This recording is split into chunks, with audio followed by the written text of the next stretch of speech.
ఈరోజు మనం చాలా ఆసక్తికరమైన ఒక విషయాన్ని డీకోడ్ చేయబోతున్నాం.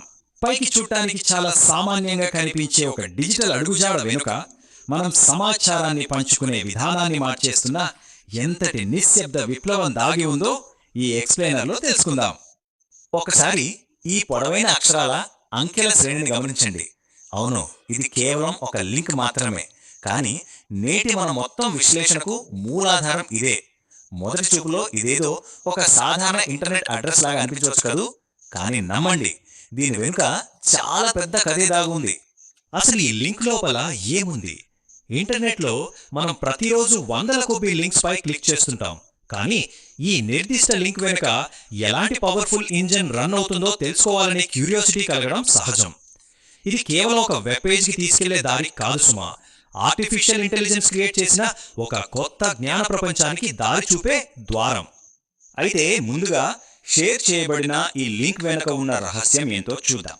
ఈ URL ఒకసారి జాగ్రత్తగా గమనిస్తే ఇది కేవలం యాదృచ్ఛికంగా ఏర్పడిన అక్షరాలు కావని అర్థమవుతుంది.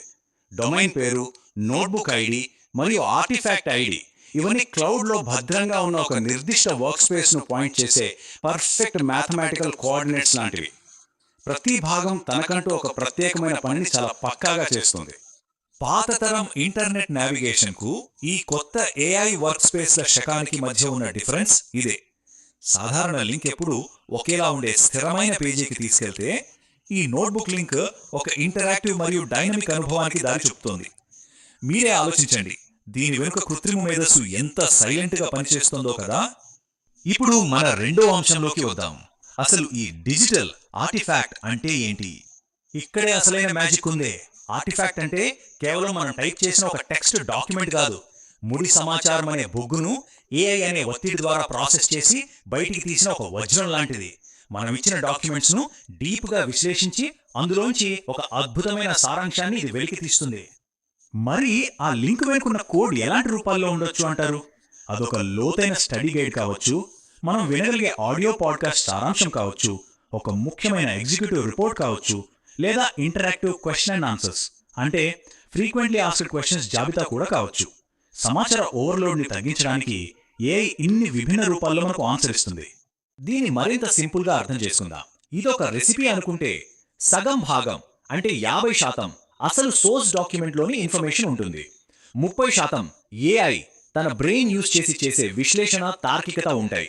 ఇక మిగిలిన 20% ఆ సమాచారాన్ని మనకు నీట్గా ప్రజెంట్ చేసే స్ట్రక్చరల్ ఫార్మాటింగ్ అన్నమాట. అంటే సమాచారాన్ని గుడ్డిగా కాపీ కొట్టకుండా, అసలు అర్థం చెడిపోకుండా అద్భుతంగా రీక్రియేట్ చేస్తుంది. అసలు ఈ సింథసిస్ ప్రాసెస్ బ్యాక్గ్రౌండ్లో వాస్తవానికి ఎలా పనిచేస్తుందో ఇప్పుడు చూద్దాం. ఇది ప్రధానంగా 3 స్టెప్స్లో జరుగుతుంది. ముందుగా రా డేటాను అంటే ముడి సమాచారాన్ని ప్లాట్ఫామ్కి అందిస్తాం. ఆ తర్వాత AI ఆ సమాచారంలోని వేర్వేరు పాయింట్స్ మధ్య ఉన్న కనెక్షన్స్ని అనలైజ్ చేస్తుంది.